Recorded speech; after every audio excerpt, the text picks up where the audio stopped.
Welcome to Restoring Education in America with Priscilla Rahn. She's a master educator and author, leading the conversation to restore the American mind through wisdom, virtue, and truth.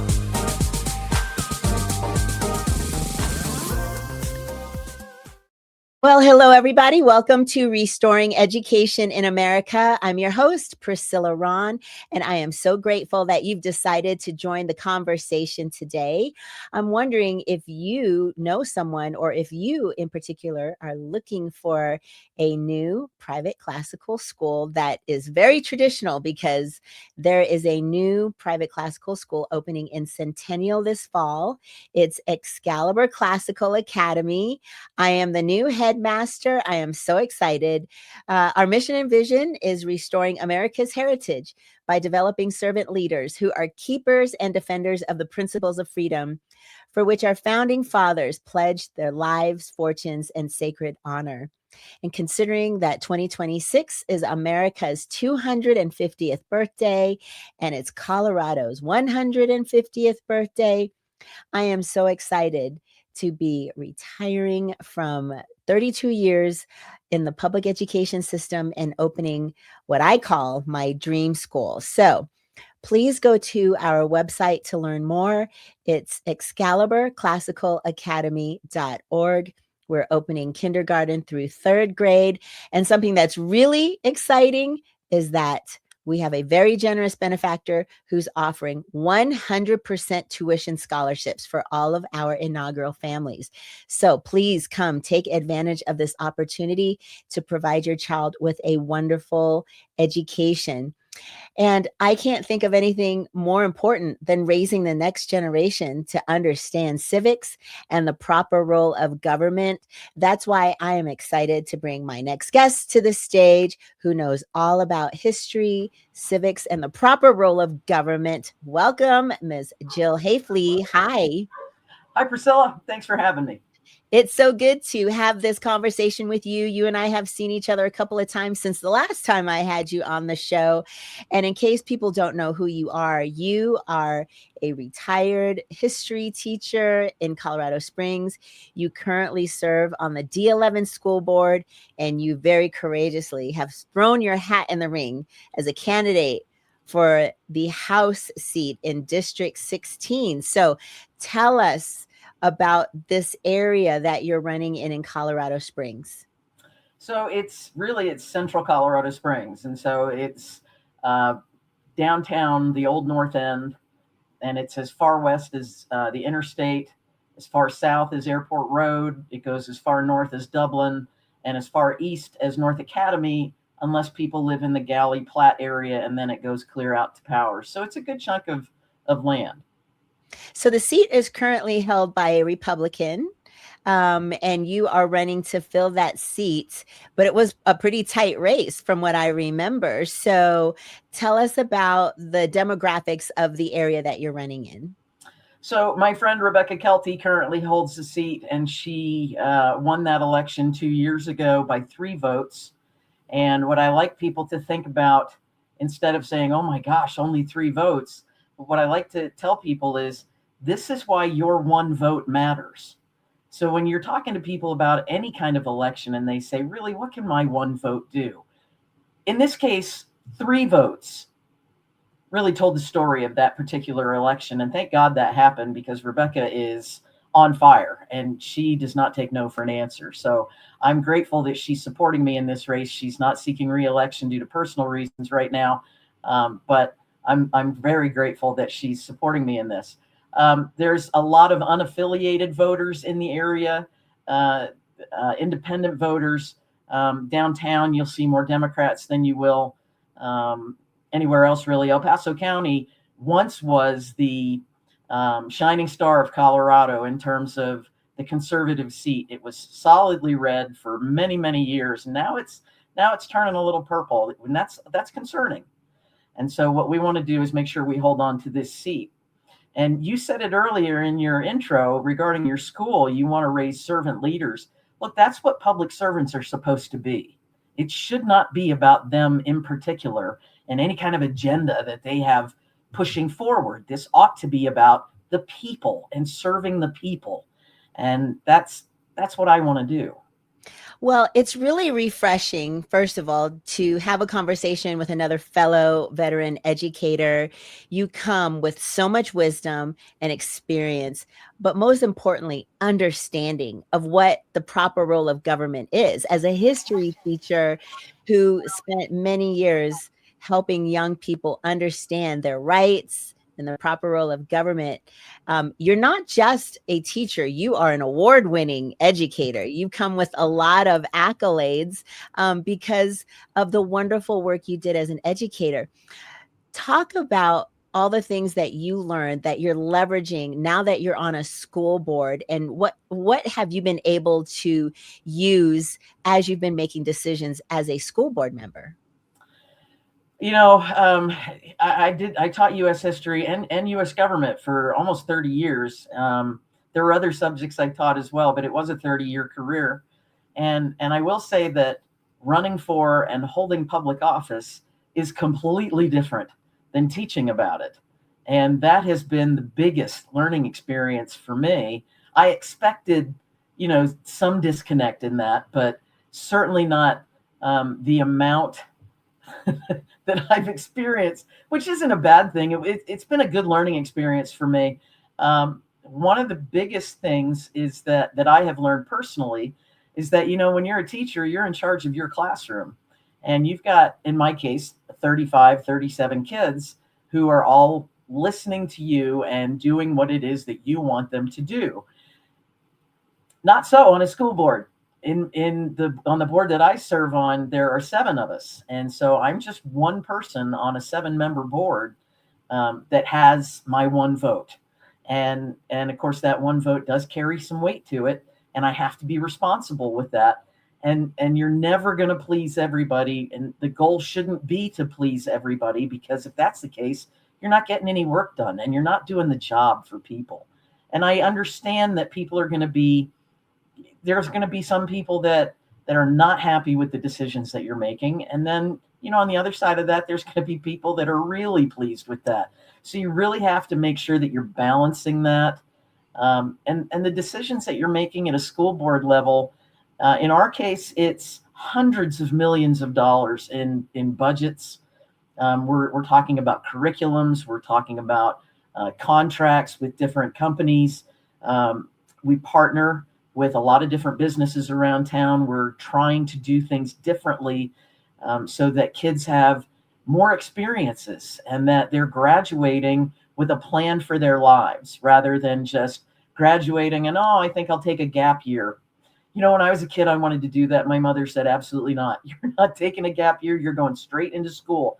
And I hate to say it, she was right. Because if I had taken a gap year at that time, I don't know if I would have gone back to school. I think it would have been easier for me to say, no, school's not for me. I'm going to stay in the workforce. But she was right. That's not where I was headed. And not to say that people that do that, that's their same experience, but that was my experience. And that's all I can speak to. But I can tell you, being on the school board has been very rewarding. It's been stressful at times.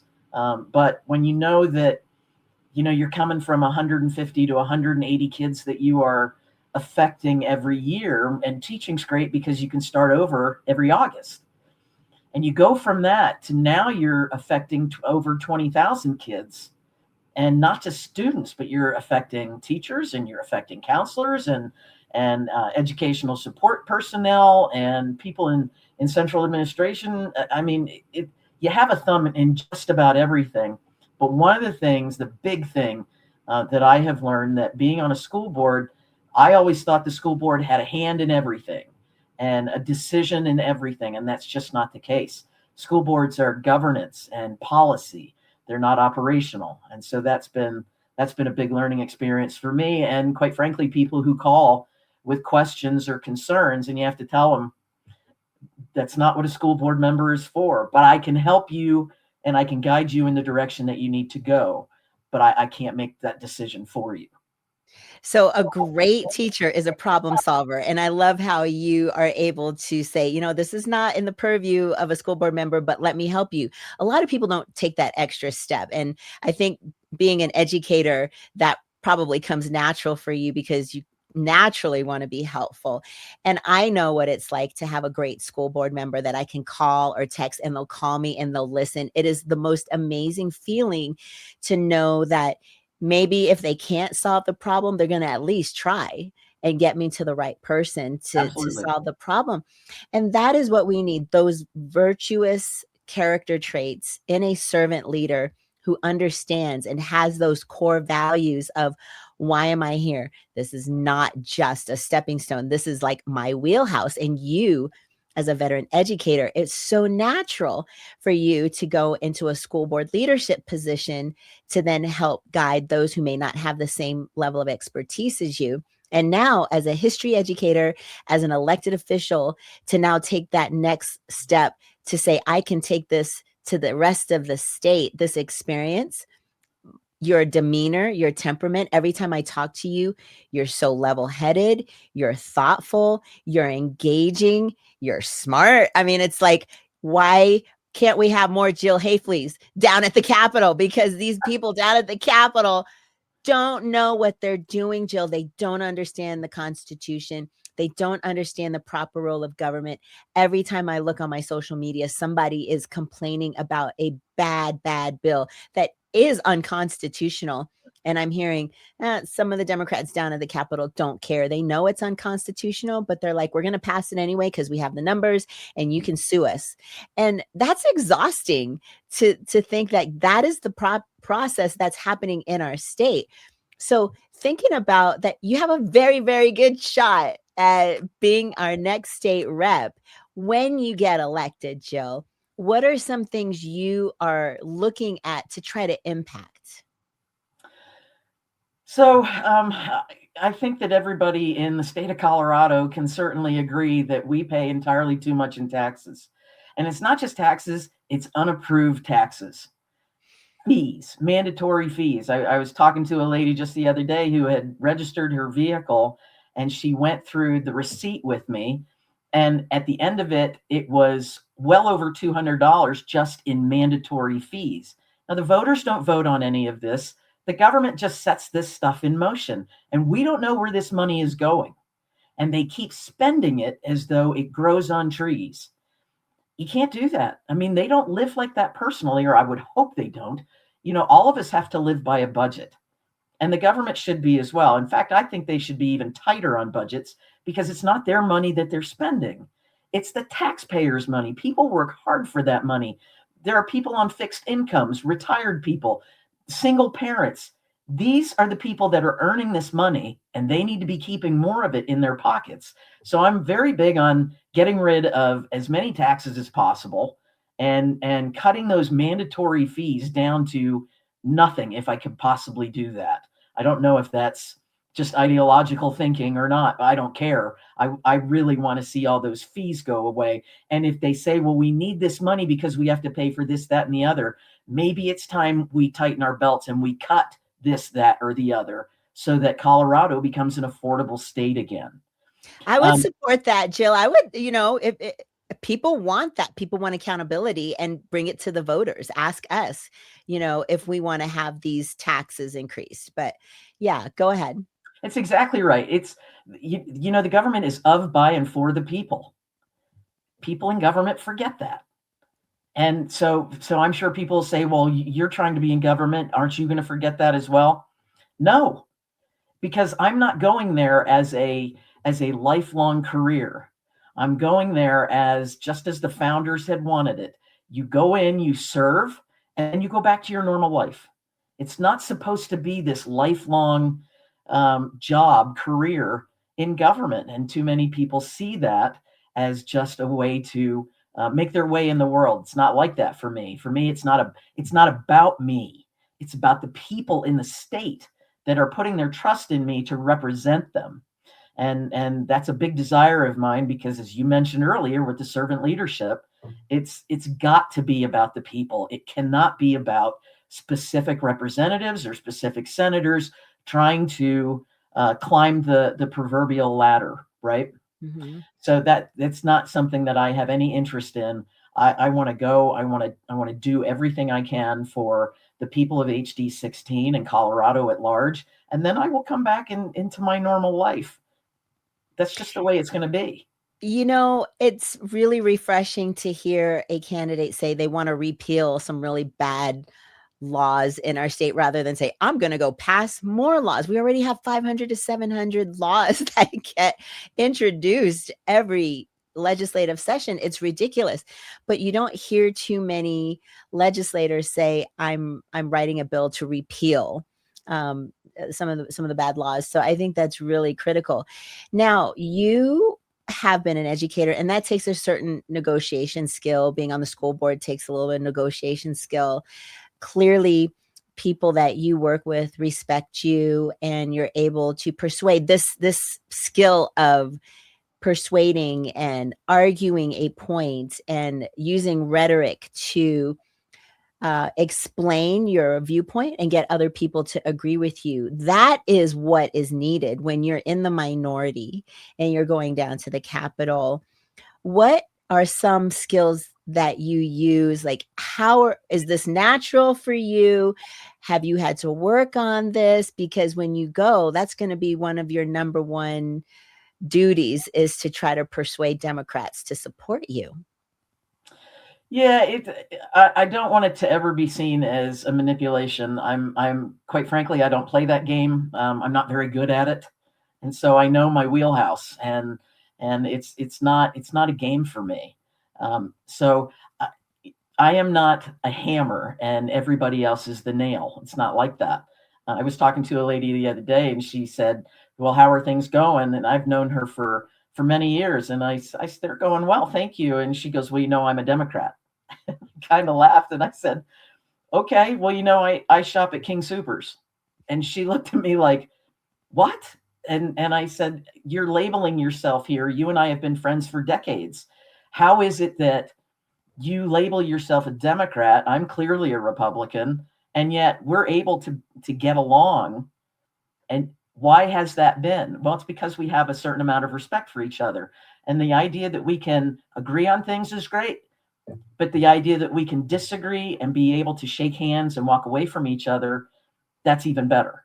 And so for me, it's not about strangling people, keeping them in a chokehold or anything like that. I think conversations with people are more important than slamming somebody over the head with something. I can talk to people, respect them as individuals, and not be a jerk about trying to get my opinion across to them. I'll listen to them. I may not always agree with people, and just because I've heard them doesn't necessarily mean that they're going to get their way with me. But you have to be able to talk to another human being and not be a jerk about it. Mm-hmm. So that's my goal. That's a really great goal, and definitely excited to see you bring some sensibility into the party and into the state capitol, because you're 100% right. Listen, we don't always even 100% agree with ourselves and our own decisions. And so expecting anybody to go down to the Capitol and agree on everything, that's not realistic, but we can make an effort to find places where we do agree and where we can work together on common sense legislation. Some things we're seeing, though, just are not okay. And especially in this conversation in Colorado around the protection of children and the safety of children, and what does that look like, and parental rights. And there's just been this ongoing big debate. You have a Democrat opponent who does not view child safety the same way you do, or maybe where those lines are, they may be blurred for your opponent. What are some of the values you are standing on when it comes to the protection of children and supporting parents? Number one, you have to remember that these children are not my children. They belong to other people, and those people have the right to determine what it is that they want for their children within the law, right? We want kids to be safe, certainly. But what we don't want is the government making laws where they can just come in and remove your children because they don't like the way that you're raising your child. Or maybe your child wants to be called by a different name, And you as mom and dad are saying, no, not until you're, of age and be able to make decisions for yourself.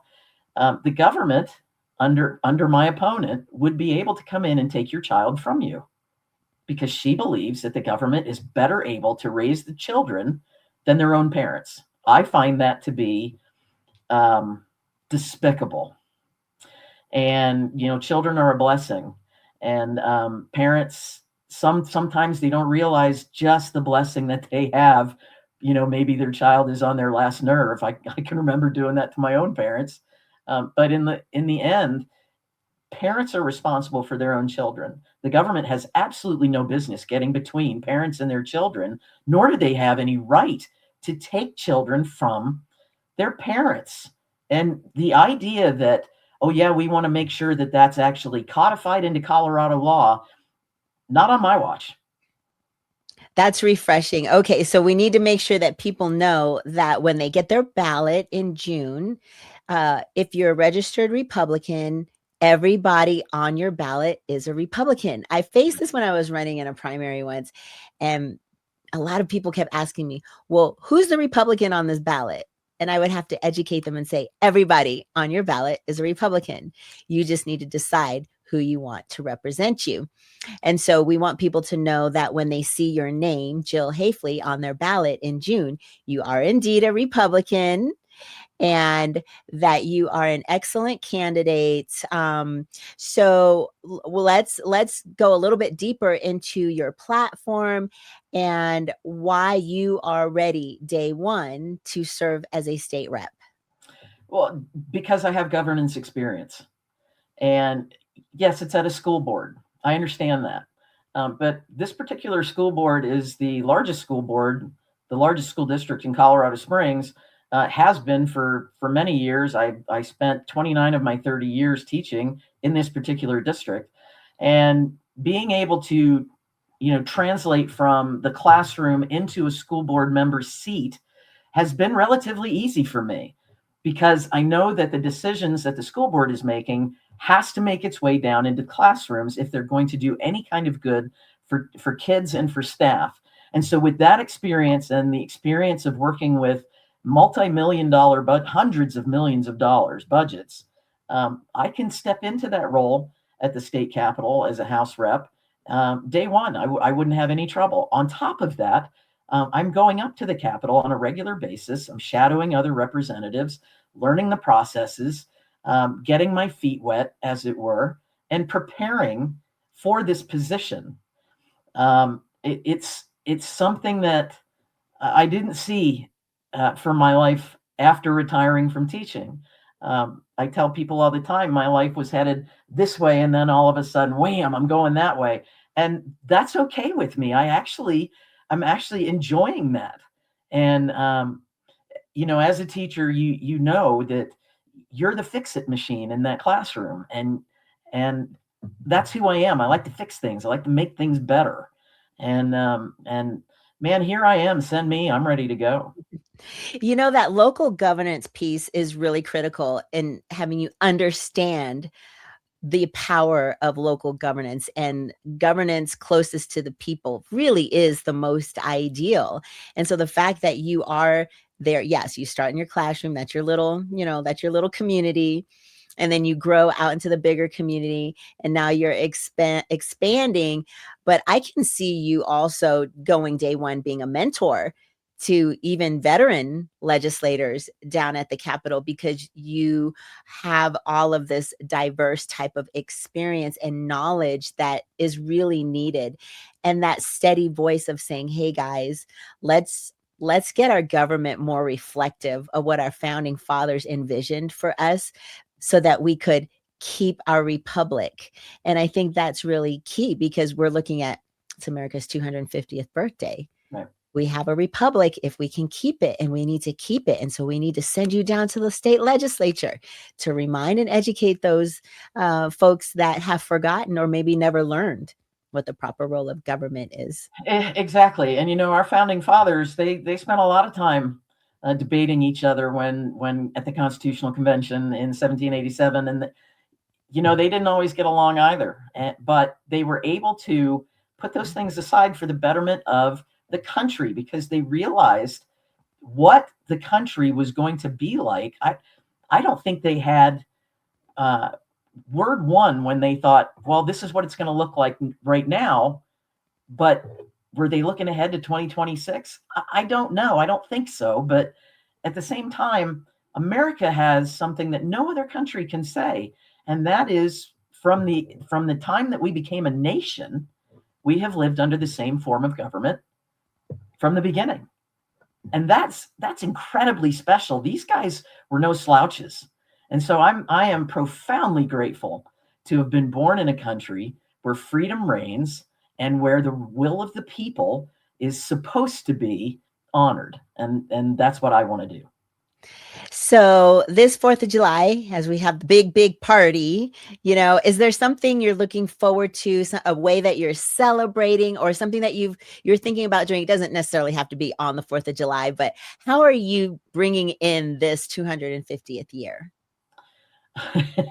You're going to laugh, actually. It's actually going to be very quiet for me. I have dogs that are very afraid of fireworks. So I'm packing them all up, and I'm taking them up to the country and trying to get them out of the way of fireworks, because I imagine, being 250th birthday, that my neighbors are going to go crazy with fireworks. And while I love to see those fireworks, and boy, what I wouldn't give to be in Washington, D.C. for the 4th of July, it's going to be quite a special occasion. And on top of that, to be alive at this time is no small feat, right? I had no control over it whatsoever. And yet here I am experiencing the 250th birthday of my country. It's just, it makes my heart swell.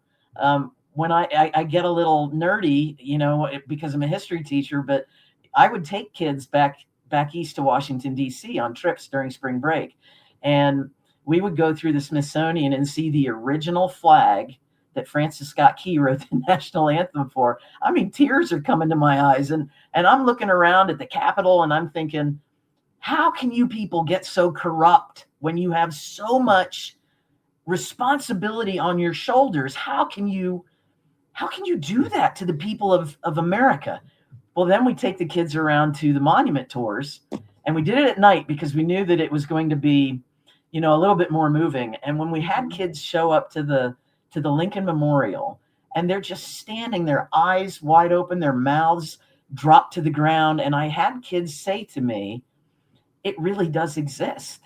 They hadn't been out of Colorado. They've never been to Washington, D.C. I'm from the East Coast, so Washington, D.C. was like a field trip for me. Not that big of a deal to get there, not that big of a deal to get back.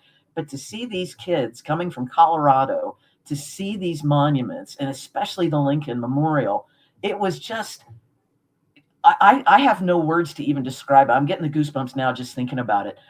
To be able to pour into the next generation by showing them our nation's past, I'd do it all day, every day if I could. Well, Jill, we need to bottle up some of that passion and emotion and take it to the Capitol so you can spread it to the rest of the state. What is your website so people can find you, follow you, and learn more about you?